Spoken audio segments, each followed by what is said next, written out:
तो one piece friend, क्या हाल है सबके। आज का टॉपिक तुम सभी लोगों ने पढ़ ही लिया होगा ये क्या है। वैसे तो वन पीस में हम सभी के अलग अलग फेवरेट बेस्ट मोमेंट हैं हर कैरेक्टर के लिए, और इसी तरह से मेरे भी हैं हर स्ट्रॉ हैट के लिए। तो आज हम इस वीडियो में उन्हीं के बारे में बात करने वाले हैं।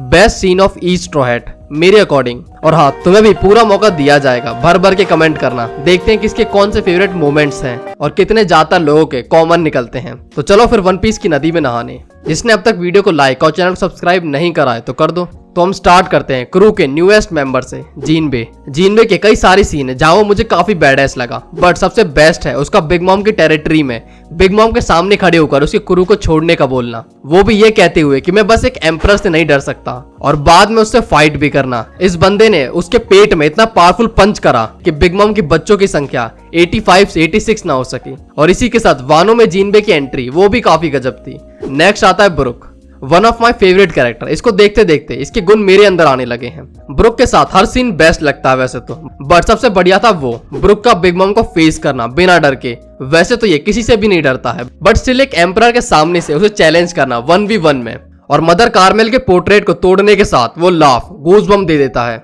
और आगे इसका ज्यूस को कट कर देना काफी सेटिस्फाइंग। बाद में जब सारा क्रू ये सोचकर खैर मना रहा था कि चलो जिंदा बच गए, बहुत है, मिशन नहीं भी पूरा हुआ तो कोई बात नहीं, तब ब्रुक सर अपनी खोपड़ी में से पोनीग्लिफ की कॉपी निकालते हैं और सबकी गीली कर देते हैं। हाँ, बट फिर भी इसकी इच्छा पूरी नहीं करी नामी ने। कोई नहीं, आगे बढ़ते हैं फ्रैंकी के लिए। इसका पहला मोमेंट है फ्रैंकी का सीनियर पिंक के साथ फाइट करने वाला सीन, जब वो टर्मिनेटर वाली फॉर्म में उठता है और बोलता है अब मेरी बारी है। वो काफी सेक्सी लगता है। बट रिसेंटली वानो वाला मोमेंट भी काफी बढ़िया होता है, जब वो ब्रुक के साथ मस्त गाना गुनगुनाते हुए बाइक से आ रहा था और नामी के पीछे बिग मॉम पड़ी हुई थी, और फ्रैंकी अपनी बाइक के टायर से उसका मेकअप कर देता है, वो भी दोनों टायर से। और बाद में नामी जब भागने के लिए कहती है तब वो बोलता है भागें बस इसलिए कि एक एम्परर है, क्या तुम ये नहीं चाहती हो कि Luffy king of the pirate बने। यहाँ पर फ्रैंकी ब्रुक वाली वाइब देता है बिना किसी खौफ के। नेक्स्ट है निको रॉबिन। रॉबिन का सबसे बेस्ट एक ही सीन है जब ये एनीज लॉबी में रियल में खुल के ये कहती है कि शी वांट्स टू लिव। अपने इमोशन को पहली बार किसी के सामने एक्सप्रेस करना, अपने क्रू को हेल्प के लिए बुलाना, वरना अब तक इसने सब कुछ फेट के ऊपर छोड़ा हुआ था। यहाँ रॉबिन पहली बार किसी पे ट्रस्ट करती है, और ये था इसका सबसे बेस्ट सीन जहाँ हम रॉबिन की रियल साइड को देखते हैं कि वो कितना डरी हुई थी अंदर से अब तक, अपने लिए, अपने फ्रेंड्स के लिए और हर उस पर्सन के लिए जो इसके लिए वैल्यू रखता है। आगे है चॉपर। चॉपर के केस में उसका पहली बार मॉन्स्टर बनने वाला एकदम शॉकिंग और हाइप मोमेंट था, जब सभी को पता चला कि ये छोटा सा रकून डॉग मतलब रेनडियर इतनी पावर होल्ड करता है अपने अंदर कि पूरी की पूरी बिल्डिंग को तबाह कर सके, एक अनकंट्रोलेबल मॉन्स्टर। बट आगे जब ये कंट्रोल में आ जाता है तो उतना मजा नहीं रहता फिर इसका। फाइट की बात करें तो वानो में चॉपर का क्वीन को हेलीकॉप्टर बना देना कि भाई डॉक्टर है तो क्या हुआ, झोला छाप समझे हो क्या, मारेंगे भी हम, इलाज भी हम ही करेंगे।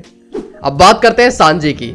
तो जब नीजी अपने खाने की प्लेट उस लेडी शेफ के फेस पे फेंक के मारता है और सांजू से बचा लेता है, और उस गिरे हुए खाने को खाकर खाने की वैल्यू बताता अपनी फैमिली को, ये मोमेंट काफी टचिंग था। इस लेडी शेफ के फेस पे भी हम सांजी के लिए रिस्पेक्ट क्लियर देख पाते हैं, और फूड को वेस्ट ना करने वाली बात पे और नीचे गिरे हुए खाने को खाता देखकर सांजी, लूफी और जोरो के लिए रिस्पेक्ट बहुत बढ़ जाती है। मतलब खाने को कितनी सही वैल्यू दी गई है, सिर्फ सांजी की साइड से नहीं बट सारे स्ट्रॉ हैट की साइड से।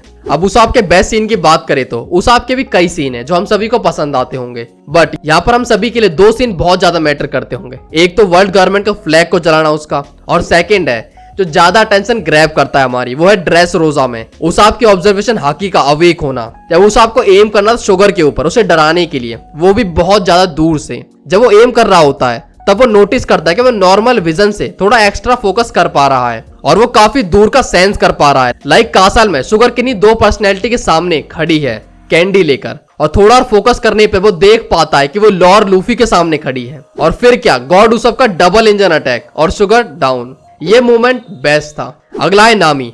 और नामी के बेस्ट सीन की बात करें तो ज्यादातर लोग मुझसे रिलेट कर पाएंगे जब नामी आरलोंग पार्क में लूफी से हेल्प मांगती है और अपने बोझ जिसको वो इतने टाइम से ढो रही थी उसको अपने फ्रेंड्स के सामने एक्सप्रेस करती है।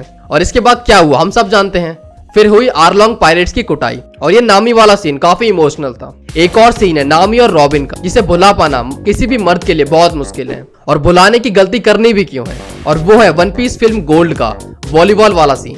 नेक्स्ट है हमारे वाइस कैप्टन का सबसे रापचिक सीन, नथिंग हैपन। थ्रिलर बार्क के एंड में जब कुमा लूफी की लाइफ के बदले जोरो को उसका सारा पेन और सफरिंग झेलने को देता है। उसके छोटे से सैंपल से जोरो की बॉडी कांप उठती है और वो नीचे गिर जाता है। फिर भी वो खड़ा होता है और उस पूरे बबल को एक्सेप्ट करता है अपने कैप्टन के लिए। और जैसा कुमा ने कहा था, वो सच में रियल हेल्थ था जोरो के लिए। और सांजी का राइवल पे जब वो पूछता है कि सारा ब्लड कहां से आया और क्या हुआ तुम्हारे साथ, और उसका आंसर होता है नथिंग हैपन, मतलब कुछ भी नहीं हुआ। इस मूवमेंट के बाद जोरो के लिए हम सभी की रिस्पेक्ट बहुत ज्यादा बढ़ जाती है। आगे है लूफी का सबसे बेस्ट सीन, और ये भी है वानो से ही। वानो आर्क सच में बवाल करके गया है। जब लूफी ओनिगाशिमा कासल के रूफ पे बिग मॉम और काइडो के बीच से होकर जाता है, दो यंगों की बात को इग्नोर करता हुआ, और घायल किनेमोन से पूछता है क्या वो ठीक है। ये वॉक इतनी बैडएस थी जो पूरे वानो आर्क का मजा डबल कर देती हमारे लिए। इसी का तो हम सब वेट कर रहे थे कि कुछ ऐसा तगड़ा सा हो, और ऐसा हुआ भी। अब है लास्ट स्ट्रॉ हैट मेंबर का सबसे टची मोमेंट, गोइंग मैरी की बेस्ट सीन की बात करने बैठे तो इस शिप के साथ काफी अच्छा बॉन्ड सा है, और राइटर ने जो एक शिप को एक मेंबर बना दिया। लाइक स्काई आइलैंड से गिरते टाइम सभी लोगों की आंखें बाहर आ जाती हैं, और गोइंग मैरी की भी, जो चीज उसे एक मेंबर की तरह दिखाती है। और मैरी का अपने क्रू की बार बार हेल्प करना, उस कंडीशन में भी उन्हें एनीज लॉबी में हेल्प करने पहुंचना जहां उन्हें मैरी की सबसे ज्यादा जरूरत थी। और लास्ट में मैरी का गुड बाय सबसे टचिंग। जो लोग गोइंग मैरी को स्ट्रॉ हैट के एक मेंबर की तरह नहीं देख सकते हैं, वो सच में वन पीस क्यों देख रहे हैं?